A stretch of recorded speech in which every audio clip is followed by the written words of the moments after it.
बर'नि थै सावथुनखौ दिनै नुनो मोनबाय माबायदि मोनखो सिनेमाखौ नायनानै ओरैनोथ' बर'नि जारिमिन सिगांनि जिथु जाबोनाय बेफोरखौ देखायदों काहानिया मोजाङानो जादों माने नायनानै गोसोआव माने बर' हिसाबै आघात मोनो बे आरो मोजाङानो जादों आरो बर'फ्रा जुदि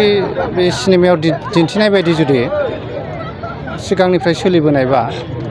दावराव दावसिफ्रा गथाय बे रोखोम जानाय नङामोन मोजां मोनसे सलुसनाव फैगौमोन दासिम बेखौ सानो आरो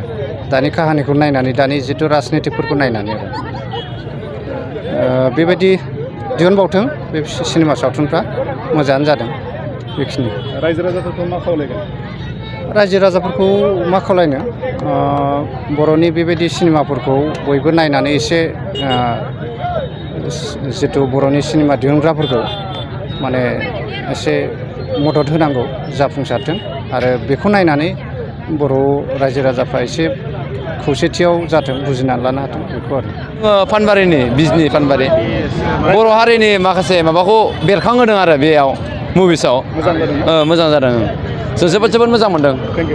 बर'नि थै सावथुनखौ दिनै नुनो मोनबाय माबायदि मोनखो नायनानै मोजाङानो माने बर'नि माखासे माबाफोरखौ नुनो मोनजोबनाय जाबाय आरो मा सावगारिखौ नुनो मोनदों बे सिनेमानि गेजेरजों माने अनेकथा राजखान्थियारि सावगारि बर'नि राजखान्थिबो ओरैबो थाहैबाय ओमफ्राय ओरैबो माने गासिबथिंबो होननानै बुंजाबाय आरोखि औ गासिबो दंजोबो आरो नायनानै मोजां मोनदों मोजाङानो बिराद मोजां मोनो